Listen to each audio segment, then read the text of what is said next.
Bonjour à tous, ici Thomas Amoudi et je viens vous parler de photographie. Je vous retrouve aujourd'hui pour un petit vlog. Alors, si vous suivez la chaîne régulièrement, vous connaissez ce genre de concept. C'est les petites vidéos que je fais à côté de la prog principale pour vous parler de sujets pour lesquels j'ai pas forcément envie de consacrer une vidéo normale. Donc j'ai juste allumé mon appareil photo et je tourne. Il n'y a pas le setup de d'habitude, tout ça, bref. Et aujourd'hui, on va parler de quoi? On va parler de 35 mm et de flash. Pour la simple et bonne raison que c'est un setup que j'utilise beaucoup. J'ai plusieurs objectifs, j'ai plusieurs flashs, et je me suis dit, tiens, comme j'ai un petit retour d'expérience à partager avec vous, et que j'ai un vraiment très bon flash à vous faire découvrir, ça pourrait être l'occasion d'en parler. Quand je dis très bon flash, je tease un petit peu, je le montrerai dans la vidéo, mais il n'y a pas une personne à qui je l'ai montré, en présentiel, en physique, dans la vraie vie, qui ne l'a pas acheté direct. Voilà, vous aurez la réponse tout à l'heure. Et donc, aujourd'hui, alors on va peut-être commencer par les objectifs. Le 35, alors pourquoi le 35 mm? Moi je travaille en APS-C la plupart du temps, donc ça fait un équivalent 50, c'est la focale qui sert tout le temps. Si je regarde dans Lightroom, je pense que je dois faire 90% de mes images avec un 23, donc équivalent 35, et le reste 10% avec un 35 mm, donc équivalent 50, donc ce dont on va parler aujourd'hui. Et c'est une focale que j'utilise un peu moins parce qu'un tout petit peu moins pratique que le 35 tout court pour mon usage principalement en street, mais qui a toujours un rendu que j'adore, en fait, très propre, très carré, très, évidemment œil humain, je vous apprends rien, il n'y a pas de grosse découverte ici. C'est une focale que j'aime beaucoup, j'en ai plusieurs, alors j'en ai 4, on va parler de 3,5 aujourd'hui, vous allez comprendre pourquoi. Donc j'en ai 4, j'ai le Sigma 1855, alors je regarde, j'ai toujours un doute sur la taille. 1850 le Sigma, parce qu'entre les 1750 et 1850, je confonds un peu, avec lequel je suis en train de tourner, donc celui-là je peux pas trop vous le montrer, et surtout ça compte pas trop, c'est un zoom, il est très chouette par contre, je fais l'intégralité des vidéos de la chaîne avec, donc si vous voulez juger de la qualité, tout ce que j'ai fait depuis au moins 2-3 ans a été fait avec cet appareil-là. Sinon on a quoi? On a le TT Artisan 50 1.8, donc en 35 mm, que j'ai reçu de la part TT Artisan et qui est chouette ou pas, on verra. Il y a le Fuji 35 f2 qui est un classique que j'ai depuis genre 2017. On va voir un peu ce qu'il vaut encore aujourd'hui. Et le dernier, c'est le Viltrox 35 mm 1.7. Et en fait, je suis pas très malin. Je l'ai filé à un pote avant de faire la vidéo et j'ai oublié de le récupérer. Mais il fallait que je tourne parce que le planning avance. Donc je vous le montre ici. Tadam! Voilà. Il n'y a pas trop d'intérêt à vous le montrer. C'est quasiment le même que le TT Artisan. Donc ils ont tous le même angle de prise de vue, approximativement. La grosse différence, on va le voir quand on va regarder les images, c'est qu'il y en a qui ouvrent un peu plus, évidemment, et surtout, c'est la distance minimale de mise au point. Moi, c'est ça qui va faire la grosse différence entre les appareils. Le plus simple, c'est de vous montrer ça, et je vous propose de regarder sur Lightroom directement. Vous allez voir l'autre côté de ma tête dans un instant. Donc je vous ai préparé quelques petites images de test pour regarder ça. Alors j'avais pris celle-là, mais je pense qu'on s'en fiche un peu, c'est juste mon doigt, c'était pour voir la qualité du bokeh derrière, je sais que ça intéresse certaines personnes. Donc ça c'est celle du TT Artisan 1.8, que j'aime bien pour le coup, en vrai, notamment parce que, comme vous allez le voir ici, il vignette un petit peu sur les bords, ça a un effet assez sympa, et le bokeh est cool, il est un petit peu tournant, enfin j'ai des images perso, je peux vous montrer, mais il rend assez bien pour ça. Là où ça va être plus intéressant entre ces flashs, c'est un truc que j'avais jamais fait dans ma vie, c'est de les comparer. Je pensais pas faire ça un jour sur cette chaîne, mais bon, comme j'en ai eu plusieurs, en fait, je me suis dit, il faut bien que je choisisse lequel garder, et je vais garder le mieux, donc j'ai comparé. Donc si on compare avec le TT Artisan, évidemment à gauche, et celui-là, je trouve que le TT Artisan est plus net. Là, je trouve que ça se voit particulièrement bien sur celle-là, en fait, où là c'est un peu net, alors que là c'est encore complètement flou des glaces. Je crois que la légende raconte que c'est des vieilles formules optiques qui récupèrent de Canon et qui refabriquent en Chine. Peut-être, peut-être pas, je sais pas trop. Quoi qu'il en soit, j'ai fait les choses correctement. L'appareil photo était sur un trépied qui n'a pas bougé entre les prises de vue. Les réglages sont identiques des deux côtés à chaque fois, donc il n'y a pas d'impact de ça. Donc pour résumer, je trouve qu'entre le TT Artisan et le Viltrox Imaginaire, le TT Artisan avait un meilleur rendu en termes d'optique. J'aime bien le bokeh tournant, tout ça. J'ai fait plein de photos perso avec, pour le portrait ça marche très bien. Je vais pas vous les montrer là pour des raisons évidentes de confidentialité. Sinon pour le reste, pour tout ce qui est rendu, etc., des couleurs, alors là j'ai fait toutes choses égales par ailleurs, hein. Le trépied il est au même endroit, c'est la même vitesse, c'est les mêmes ISO. J'ai un peu tendance à préférer le TT Artisan aussi, c'est pour ça que je l'ai gardé. J'avais un bon a priori sur la marque parce que j'ai leur 50 mm et je crois que je vous en ai parlé à la fin de l'année quand j'ai reçu une flopée d'objectifs. Donc j'aimais déjà bien celui-là, ça se confirme avec l'autre, donc j'ai tendance à rester sur la même ligne. Après, la vraie différence entre les trois, ça va être la distance de mise au point. Donc là, à l'écran, vous avez d'un côté le TT Artisan, de l'autre le Fuji. Bon, alors on va se rendre compte très vite que le Fuji, lui, roule dessus en marche arrière en faisant du wheeling d'écoute klaxon si c'est possible. En termes de piqué, tout ça, ça a strictement rien à voir. Donc, pour un objectif qui est sorti il y a une dizaine d'années maintenant, que moi j'ai depuis 7 ans et que j'aime très très fort, il est toujours très bien. C'est difficile de le mettre en défaut et ça bouge pas, donc c'est chouette. Après, la vraie différence, c'est avec la distance minimale de mise au point. Parce que comme elle est plus basse sur le TT Artisan, vous pouvez être plus proche de votre sujet. Et comme vous êtes plus proche du sujet et que le fond est toujours à la même distance, il y a plus de flou d'arrière-plan. Donc, si c'est ce que vous cherchez pour du portrait, c'est chouette d'aller sur ça. Sinon, si vous n'avez pas besoin de cette distance plus proche de mise au point, le Fuji reste très très cool. C'est pour cette raison-là que j'ai gardé le TT Artisan, parce qu'il a des défauts un peu optiques, je dis sa vignette, tout ça, mais que moi j'aime bien le rendu de ça, et j'aime bien ce que ça donne. Pour moi, ça en fait des qualités. Et pour les portraits, je le trouve assez cool. Là où celui-là, j'aurais tendance à avoir un usage un petit peu plus généraliste avec, même si le Fuji reste totalement excellent. Après, la vraie différence entre les deux, c'est surtout le budget. Je crois que le TT Artisan, il doit être à 200 balles et le Fuji à plus de 400. Donc pour moitié prix, vous avez quand même quelque chose d'assez sympa à tester. Et maintenant, on va parler des flashs. Alors, j'ai pas une obsession sur les flashs et sur la lumière artificielle, pas spécialement, mais la vie a fait que je me suis retrouvé avec plusieurs comme ça. Du coup, je m'en suis pas mal servi et j'ai un avis dessus. Donc je vais vous en présenter 3. Je vais pas vous les présenter tout de suite, on va garder le mystère de quel est le troisième et pourquoi il est trop bien. Le premier, c'est ça. C'est un flash, donc c'est le TT350 de Godox. Ah, c'est bon, les pieds n'ont pas fui. Toujours un peu peur. Il est cool pour plusieurs raisons. Il marche avec le TTL du Fuji, donc l'expo, elle est parfaite à chaque fois parce qu'il prend en compte la mesure d'expo et c'est pas du manuel, donc il n'y a pas de risque de se planter. Il est vendu avec son petit diffuseur. Ça c'est cool, il y a un truc pour faire le petit carré dans les yeux, là dont on se bat les couilles mais les boomers aiment bien.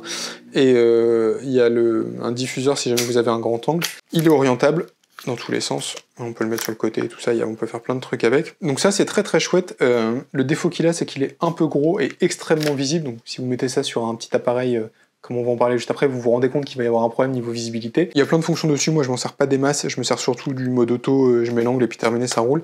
Ça c'est vachement bien pour les endroits où, j'ai tendance à réfléchir comme ça, vous êtes le photographe. Voilà. C'est typiquement Noël, les fêtes de famille, les mariages et trucs comme ça, si vous voulez avoir un peu de contrôle sur la lumière, ça c'est imbattable, ça marche très très bien, les photos elles sont cool. Moi j'ai tendance à le mettre comme ça, donc vers le haut en me servant du plafond comme un réflecteur, donc ça fait une super lumière pour les portraits. Et pour le coup on peut y aller, ça marche pas mal. Il est pas hyper cher je crois, je sais plus combien je l'avais payé mais j'ai souvenir que le prix était pas démentiel. Et il est vendu avec un espèce de trépied comme ça, où vous pouvez mettre votre appareil, vous en servir comme esclave si vous avez un setup avec plusieurs flashs, ce que je fais pas. Donc celui-là je l'aime beaucoup. Je vous dis, avec un 35 mm aux fêtes de famille, c'est le setup qui déchire tout. Mais à cause de sa taille, je m'en sers pas beaucoup.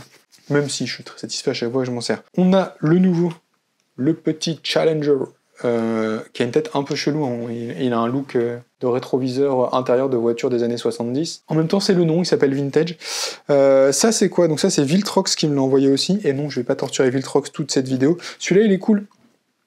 Il est cool, donc il est cool parce qu'il est pas gros, alors il a des défauts, mais il a aussi plein de qualités. Donc pourquoi il est cool?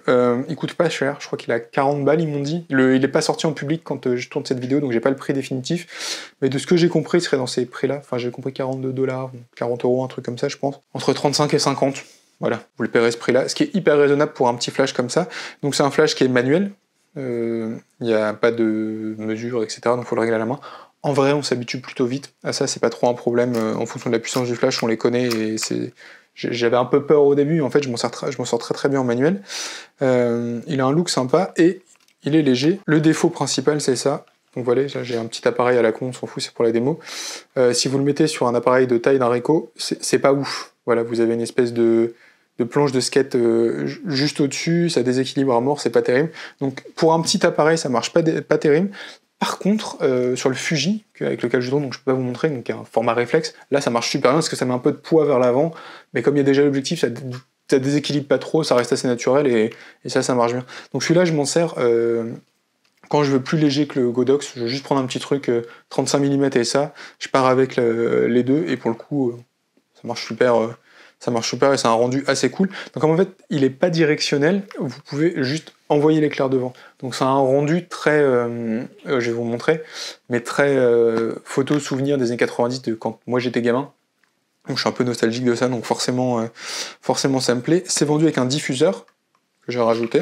Diffuseur, c'est cool. Alors, si vous regardez par exemple là à l'écran, pour que vous puissiez vous en rendre compte, à gauche, vous avez avec le diffuseur comme ça, à droite, vous avez sans diffuseur. C'est un rendu très écrasé, très flash. Enfin voilà, on voit tous les détails, c'est pas forcément très joli sans. Mais avec, ça rajoute un petit éclair, des couleurs. Vous voyez que la poussière qu'on voit sur certaines pédales disparaît, tout ça. Donc ça fait le ménage, c'est assez chouette. Donc avec le diffuseur, ça fonctionne plutôt bien. En vrai, pour le prix qu'on paye, ça dépanne pas mal. Pour de la photo, moi je veux ça vraiment genre photo soirée un peu marrante. Voilà, pour les choses sérieuses, genre si vous êtes photographe de mariage, évidemment que ça va pas vous... Enfin, quoi que j'en sais rien, mais ça va pas vous intéresser. Pour les trucs comme ça marche pas mal, vous pouvez le péter, il coûte pas cher, si jamais vous avez une galère avec, et surtout il se recharge en USB-C. C'est un peu branché, ça se recharge, vous l'avez dans le stock, ça pèse rien. Et enfin, le top du top, il est caché entre mes mains, c'est mon petit préf, et je pense qu'à lui tout seul, c'est la raison pour laquelle je fais cette vidéo. Aucune des marques que je vous ai présentées m'a filé un billet pour vous en parler. Il y a juste Tether Artisan et Viltrox qui m'ont filé leurs objectifs, mais comme vous vous en rendez compte, je suis pas obligé d'en dire du bien. Eux m'ont pas payé non plus, et ils connaissent même pas mon existence, mais j'adore leur putain de produit. Donc c'est le Flash Q20 2. Alors c'est pas moi qui ai choisi le nom parce que évidemment c'est pas ouf là comme ça. Il y a le 3 qui est sorti. La différence entre le 2 et le 3, c'est que le 3, il y a une recharge USB-C et pas micro USB. Laurent de Apprendre la photo l'a acheté, il me nargue avec. J'ai envie de canner, c'est horrible parce que c'est le seul truc quasiment avec mes manettes de PlayStation 4 que j'ai encore en micro USB. Tant pis, c'est la vie, ça change pas des masses l'usage, par contre, si vous l'achetez, achetez le 3 plutôt pour être tranquille sur ça. Donc la liste des fonctions. Donc, tout d'abord, sa taille, hein, ça fait absolument rien comme taille. Moi je m'en sers avec mon Ricoh. Comme je vous dis tout le temps, il faut toujours avoir un appareil photo prêt dans l'entrée pour aller faire des photos. Donc quand je tourne dans mon bureau au deuxième, il est pas là, il est dans l'entrée. Ça c'était dans le bureau, ça fait à peu près la même taille que le Ricoh, vous voyez. Hop, c'est juste pour vous donner un ordre d'idée, ça va hyper bien avec, ça dépasse pas, ça rajoute pas de poids, ça se met dessus, enfin... Niveau des dimensions, c'est très très bien, donc ça c'est le premier argument. Le deuxième intérêt de ce flash, alors, il est orientable, ça c'est ouf déjà, ça veut dire que le coup de mettre des petits coups de flash au plafond, ouais, vous pouvez le faire aussi avec celui-là. La différence, c'est qu'il n'y a pas de TTL, il est manuel.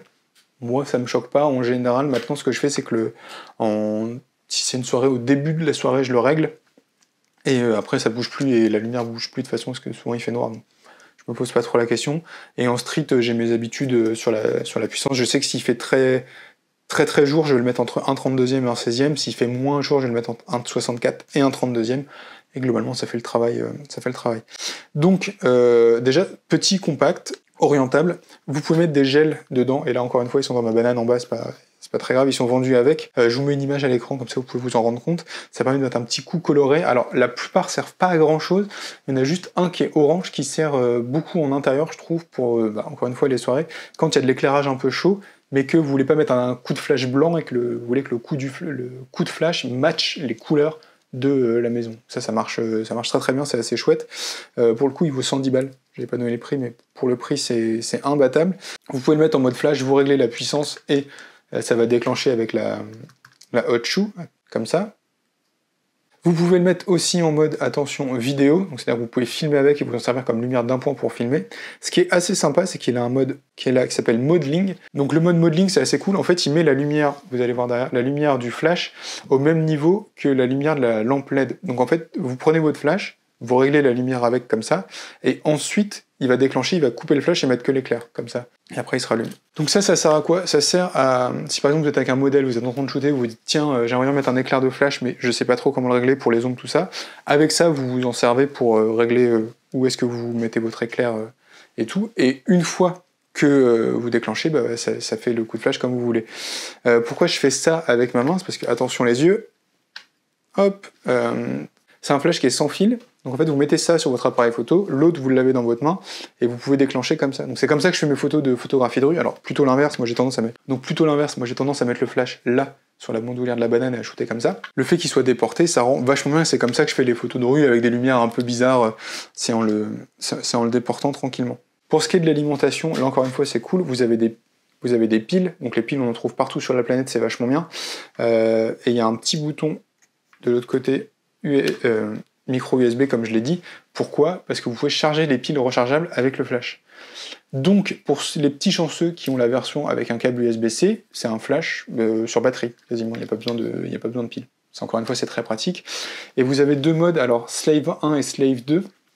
En gros, c'est parce qu'il a un petit capteur ici, et que s'il détecte un éclair de flash, il se déclenche lui-même. Ça sert à quoi? Ça sert à faire un setup avec plusieurs flashs avec celui-là, donc vous pouvez en acheter 2. Donc là, vous le voyez, il y a un petit truc pour le mettre sur un trépied et pour faire un setup, avec plusieurs flashs s'il y a besoin. Donc voilà, il marche très très fort, c'est un flash dont je me sers tout le temps. En photo de rue, je l'ai tout le temps dans mon sac, et dès qu'il fait beau, je m'en sers. Si vous voulez que je vous fasse un autre vlog sur comment je me sers du flash en photo de rue, n'hésitez pas, si vous voulez que je vous partage les réglages, tout ça, dans quelles conditions je m'en sers, comment je le tiens, où je le mets, compagnie. Je sais pas si ça vous intéresse, mais si ça vous intéresse, dites-le, et on voit ça ensemble.